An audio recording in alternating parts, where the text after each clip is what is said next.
Cecily! Cecily! Surely such a utilitarian occupation as watering the flowers is rather Moulton's duty than yours, especially at a moment when intellectual pleasures await you. Your German is on the table. Pray open it at page 15. We will repeat yesterday's lesson. But I don't like German.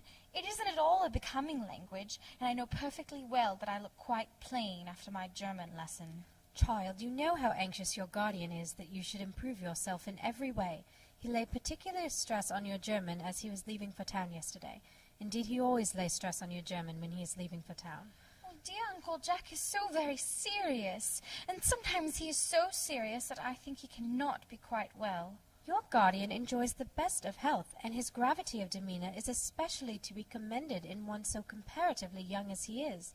I know no one who has a higher sense of duty and responsibility. I suppose that's why he often looks a little bored when we three are But I see dear Dr. Chasuble coming up through the garden. Dr. Chasuble, this is indeed a pleasure. And how are we this morning? Miss Prism, you are, I trust, well? Miss Prism has just been complaining of a slight headache. I think it would do her so much good to have a short stroll with you in the park, Dr. Chasuble. Cecily, I have not mentioned anything about a headache. Oh, no, dear Miss Prism, I know that, but I felt instinctively that you had a headache. Indeed, I was thinking about that, not about my German lesson, when the rector came in. I hope, Cecily, that you are not inattentive. Oh, I am afraid I am. That is strange. Were I fortunate enough to be Miss Prism's pupil, I would hang upon her lips. I spoke metaphorically. My metaphor was drawn from bees. Ahem. Mr. Worthing, I suppose, has not returned from town yet? We do not expect him till Monday afternoon. Ah, yes, he usually likes to spend his Sunday in London. He is not one of those whose sole aim is enjoyment, as by all accounts that unfortunate young man his brother seems to be. But I must not disturb Egeria and her pupil any longer. Egeria? My name is Letitia, Doctor. Bowing. A classical allusion merely, drawn from the pagan authors. I shall see you both, no doubt, at evensong. I think, dear Doctor, I will have a stroll with you. I find I have a headache after all, and a walk might do it good. With pleasure, Miss Prism, with pleasure. Mr. Ernest Worthing has just driven over from the station. He has brought his luggage with him. Takes the card and reads it. Mr. Ernest Worthing, B4, the Albany W. Uncle Jack's brother! Did you tell him Mr. Worthing was in town? Yes, miss. He seemed very much disappointed. I mentioned that you and Miss Prism were in the garden. He said he was anxious to speak with you privately for a moment. Oh, ask Mr. Ernest Worthing to come here. I suppose you had better talk to the housekeeper about a room for him. You are my little cousin Cecily, I'm sure. You are under some strange mistake. I am not little. In fact, I believe I am more than usually tall for my age. Oh. But I am your cousin Cecily. You, I see from your card, are Uncle Jack's brother, my cousin Ernest, my wicked cousin Ernest. Oh, I am not really wicked at all, cousin Cecily. You mustn't think that I am wicked. Oh, if you are not, then you have certainly been deceiving us all in a very inexcusable manner. I hope you have not been leading a double life, pretending to be wicked and being really good all the time. Well, that would be hypocrisy. Oh, of course I have been rather reckless. Oh, I'm glad to hear it. In fact, now that you mention the subject, I have been very bad in my own small way. I don't think you should be so proud of that, though I am sure it must have been very pleasant. It is much pleasanter being here with you. I can't understand how you're here at all. Uncle Jack won't be back till Monday afternoon. That is a great disappointment. I am obliged to go up by the first train on Monday morning. I have a business appointment that I am anxious to miss. Uncle Jack is sending you to Australia. Australia? I'd sooner die. Well, he said at dinner on Wednesday night that you would have to choose between this world, the next world, and Australia. Oh, well, the accounts I have received of Australia and the next world are not particularly encouraging. This world is good enough for me, Cousin Cecily. Yes, but are you good enough for it? I'm afraid I'm not that. That is why I want you to reform me. You might make it your mission, if you don't mind, Cousin Cecily. I'm afraid I've no time this afternoon. Because you are like a pink rose, Cousin Cecily. I don't think it can be right for you to talk to me like that. Miss Prism never says such things to me. Then Miss Prism is a short-sighted old lady. You are too much alone, dear Dr. Chasuble. You should get married. A misanthrope. I can understand a womanthrop, never. Believe me, I do not deserve so neologistic a phrase. The precept as well as the practice of the primitive church was distinctly against matrimony.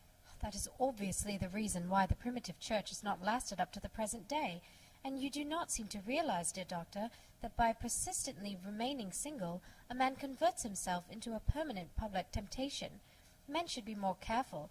This very celibacy leads weaker vessels astray. Is a man not equally attractive when married? No married man is ever attractive, except to his wife. And often, I've been told, not even to her. That depends on the intellectual sympathies of the woman. Maturity can always be depended on. Ripeness can be trusted. Young women are green. But where is Cecily? Perhaps she followed us to the schools. Mr. Worthing! Mr. Worthing? This is indeed a surprise. We did not look for you till Monday afternoon. I have returned sooner than I expected. Dr. Chasuble, I hope you are well. Dear Mr. Worthing, I trust this garb of woe does not betoken some terrible calamity. My brother. More shameful depths and extravagance? Still leading his life of pleasure. Dead. Your brother Ernest dead? Quite dead. What a lesson for him. I trust you will profit by it. Mr. Worthing, I offer you my sincere condolences. You have at least the consolation of knowing that you are always the most generous and forgiving of brothers. Poor Ernest. He had many faults, but it is a sad, sad blow. Very sad indeed. Were you with him at the end? No, he died abroad, in Paris, in fact. I had a telegram last night from the manager of the Grand Hotel. I would like to be christened myself this afternoon, if you have nothing better to do. But surely, Mr. Worthing, you have been christened already. I don't remember anything about it. But do you have any grave doubts on the subject? I certainly intend to have. Of course, I don't know if the thing would bother you in any way, or if you think I am a little too old now. Not at Uncle Jack! Oh, I am pleased to see you back. But what horrid clothes you have got on. Oh, do go and change them. Cecily! my child, my child. What is the matter, Uncle Jack? Do look happy. Oh, you look as if you had a toothache, and, well, I've got such a surprise for you. Who do you think is in the dining room? Your brother! Who? After we had all been resigned to his loss, his sudden return seems to me peculiarly distressing. My brother is in the dining room. I don't know what it all means. I think it is perfectly absurd. Good heavens! Brother John, I have come down from town to tell you that I am very sorry for all the trouble I have given you, and that I intend to lead a better life in the future. Uncle Jack, you are not going to refuse your own brother's hand. Nothing will induce me to take his hand. I think his coming down here disgraceful. He knows perfectly well why. Oh, Uncle Jack, do be nice. There is some good in everyone. Ernest has just been telling me about his poor invalid friend, Mr. Bunbury, whom he goes to visit so often. Uncle Jack, if you do not shake hands with Ernest, I will never forgive you. Never forgive me. Never, never, never. Well, this is the last time I shall ever do it. You young scoundrel, Algy, you must get out of this place as soon as possible. I don't allow any bun-burying here. I have put Mr. Ernest's things in the room next to yours, sir.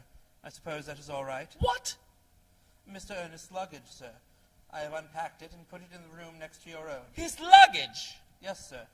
3 portmanteaus, a dressing case, 2 hat boxes, and a large luncheon basket. I'm afraid I can't stay for more than a week this time. Merriman, order the dog cart at once. Mr. Ernest has been suddenly called back to town. Yes, sir. What a fearful liar you are, Jack. I have not been called back to town at all. Yes, you have. I haven't heard anyone call me. Your duty as a gentleman calls you back. My duty as a gentleman has never interfered with my pleasures in the smallest degree. I can't quite understand that. Well, Cecily is a darling. You are not to talk of Miss Cardew like that. I don't like it. Well, I don't like your clothes. You look perfectly ridiculous in them. Why on earth don't you go up and change? It is perfectly childish to be in deep mourning for a man who is actually staying for a whole week with you in your own house as a guest. I call it grotesque. You are certainly not staying with me for a whole week as a guest or anything else. You have got to leave. Catch the 4-5, and I hope you will have a pleasant journey back to town. This bun-burying, as you call it, has not been a great success for you. I think it has been a great success. I'm in love with Cecily, and that is everything. But I must see her before I go, and make arrangements for another Bunbury. I merely came back to water the roses. I thought you were with Uncle Jack. He's gone to order the dog cart for me. Oh, is he going to take you for a nice drive? He's going to send me away. Then have we got to part? I'm afraid so. It is a very painful parting. The dog cart is at the door, sir. It can wait, Merriman, for 5 minutes. Yes, miss. I hope, Cecily, I shall not offend you if I state quite frankly and openly that you seem to me to be in every way the visible personification of absolute perfection. I think your frankness does you great credit, Ernest. If you will allow me, I will copy your remarks into my diary. The dog cart is waiting, sir. Tell her to come back round next week, at the same hour. Who makes no sign. Yes, sir. Uncle Jack would be very much annoyed if he knew you were staying on till next week at the same hour. Oh, I don't care about Jack. I don't care for anybody in the whole world but you. I love you, Cecily. You will marry me, won't you? You silly boy. Of course. Why, we have been engaged for the last 3 months. For the last 3 months? Yes, it will be exactly 3 months on Thursday. How did we become engaged? Well, ever since dear Uncle Jack first confessed to us that he had a younger brother who was very wicked and bad, you of course have formed the chief topic of conversation between myself and Miss Prism, and of course a man who is much talked about is always very attractive. One feels there must be something in him after all. I dare say it was foolish of me, but I fell in love with you, Ernest. Darling. I bought this little ring in your name, and this is the little bangle with the true lover's knot I promised you always to wear. Did I give you this? It's very pretty, isn't it? Yes, well, you've wonderfully good taste, Ernest. It's the excuse I've always given you for leading such a bad life. And this is the box in which I keep all your dear letters. Kneels at table, opens box, and produces letters tied up with one blue ribbon. My letters? But my own sweet Cecily, I have never written you any letters. You need hardly remind me of that, Ernest. I remember only too well that I was forced to write your letters for you. I wrote always 3 times a week, and sometimes oftener. Oh, do let me read them, Cecily. I couldn't possibly. They would make you far too conceited. What a perfect angel you are, Cecily. Oh, you dear romantic boy. I do hope your hair curls naturally. Does it? Yes, darling, with a little help from others. I'm so glad. You'll never break off our engagement again, Cecily? Well, I don't think I could break it off now that I have actually met you. Besides, of course, there is the question of your name. Yes, of course. You must not laugh at me, darling, but it had always been a girlish dream of mine to love someone whose name was Ernest. There is something in that name that seems to inspire absolute confidence. I pity any poor married woman whose husband is not called Ernest. But, my dear child, do you mean to say that you could not love me if I had some other name? But what name? Oh, any name you like. Algernon, for instance. But I don't like the name of Algernon. Well, my dear, sweet, loving little darling, I really can't see why you should object to the name of Algernon. It is not at all a bad name. In fact, it is rather an aristocratic name. What an impetuous boy he is! I like his hair so much. I must enter his proposal into my diary. Miss Fairfax has just called to see Mr. Worthing. On very important business, Miss Fairfax states. Isn't Mr. Worthing in his library? Mr. Worthing went over in the direction of the rectory some time ago. Pray ask the lady to come out here. Mr. Worthing is sure to be back soon, and you can bring her tea. Yes, miss. Miss Fairfax. Pray, let me introduce myself to you. My name is Cecily Cardew. Cecily Cardew? What a very sweet name. Something tells me that we are going to be great friends. I like you already more than I can say. My first impressions of people are never wrong. How nice of you to like me so much after we've known each other such a comparatively short time. Pray, sit down. I may call you Cecily, may I not? With pleasure. And you will always call me Gwendolen, won't you? If you wish. Then that is all quite settled, is it not? Oh, I hope so. You're here on a short visit, I suppose? No, I live here. Really? Your mother, no doubt, or some female relative of advanced years, resides here also? No, I have no mother, nor in fact any relations. Indeed. My dear guardian, with the assistance of Miss Prism, has the arduous task of looking after me. Your guardian? Yes, I am Mr. Worthing's ward. Oh, it is strange. He never mentioned to me that he had a ward. How secretive of him. He grows more interesting hourly. I am not sure, however, that the news inspires me with feelings of unmixed delight. Ernest has a strong, upright nature. He is the very soul of truth and honor. Disloyalty would be as impossible to him as deception. I beg your pardon, Gwendolen. Did you say Ernest? Yes. Oh, but it is not Mr. Ernest Worthing who is my guardian. It is his brother, his elder brother. Of course you're quite sure that it is not Mr. Ernest Worthing who is your guardian? Quite sure. In fact, I am going to be his. I beg your pardon? My darling Cecily, I think there must be some slight error. Mr. Ernest Worthing is engaged to me. The announcement will appear in the Morning Post on Saturday at the latest. I am afraid that you must be under some misconception. Ernest proposed to me exactly 10 minutes ago. The country always bores me to death. Ah, this is what the newspapers call agricultural depression, is it not? I believe the aristocracy are suffering very much from it just at present. It is almost an epidemic amongst them, and, well, I have been told. May I offer you some tea, Miss Fairfax? Thank you. Ernest, my own Ernest. Gwendolen, darling. Draws back. A moment. May I ask if you are engaged to be married to this young lady? To dear little Cecily, of course not. What could have put such an idea into your pretty little head? Thank you. You may. Offers her cheek. I knew there must be some misunderstanding, Miss Fairfax. The gentleman whose arm is at present round your waist is my guardian, Mr. John Worthing. I beg your pardon? This is Uncle Jack. Jack! Oh! Here is Ernest. My own love. A moment, Ernest. May I ask you, are you engaged to be married to this young lady?